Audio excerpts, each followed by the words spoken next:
Sometime in the next year, you are almost guaranteed to hear it. It will show up in a high school valedictorian's graduation speech, or maybe a sweeping car commercial, or a corporate seminar on leadership. It is the ultimate American anthem to individualism, the idea that to achieve true greatness, you have to actively reject the easy route and strike out on the difficult, lonely path.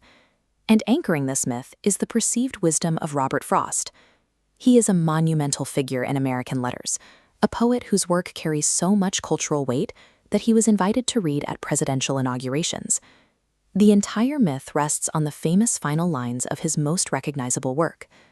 Two roads diverged in a wood, and I took the one less traveled by, and that has made all the difference. Those 22 words are used as ultimate validation for the trailblazer. This interpretation gives us a deeply empowering, widely loved narrative. It also relies on a reading that is contradicted by the text itself. The problem with treating the poem as a guide to making brave choices is that the text leading up to that famous ending tells a different story. If you look at the stanzas preceding the conclusion, the evidence of a harder path disappears. In the actual forest Frost describes, the fork in the road is a fabrication. The narrator describes two options physically indistinguishable from one another. The most famous tribute to American individualism is actually built on a mass misreading that sits right on the page, waiting to be noticed. To find the source of the contradiction, we look past the ending and into the second and third stanzas. This diagram translates those stanzas into a comparative data table. The speaker starts by assessing the condition of the second road, looking for a reason to choose it.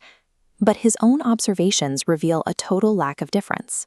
He admits that the passing there had warned them really about the same, and that morning, both roads equally lay. For the speaker, both paths had seen exactly the same amount of foot traffic. He then details the morning leaves covering the ground, noting, "In leaves no step had trodden black." Up until that moment, not a single person had walked down either path that day. Both paths have identical wear and undisturbed leaves. The narrator's claim of a less traveled road has no physical basis in the poem. The speaker was not faced with a choice between conformity and independence. He was looking at two identical dirt paths, making a completely arbitrary, random decision. If the roads were identical, why does the speaker claim to have taken the harder path at the very end of the poem? Look at how the final stanza leaps forward. The speaker's perspective suddenly jumps ages and ages hence, before the decision is even made. He is projecting himself into the distant future to plan the fictional story he will tell later in life. That future sigh generates a false memory that overwrites the reality of his choice. This is retroactive justification, the human need to inject meaning into a random coin flip decision after the fact, so we can feel like we were in control all along. The poem records a quiet confession. It is a study of how we invent stories to make random events feel necessary. This aligns with the actual Robert Frost. He was a deeply psychological and often highly cynical observer of human nature. Frost famously called this poem tricky, warning audiences that they needed to be careful when reading it. He built a structure that rewards the casual reader with a lie, while burying the truth in the middle, knowing most would never look for it.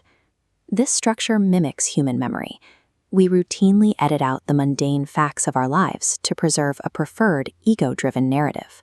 Frost wrote a poem about self-deception that was so expertly crafted, it successfully deceived the entire world. Which brings us back to the graduation stages and the car commercials. There is a disconnect in how we consume this art. Our culture actively edits out the middle stanzas to save the triumphant ending.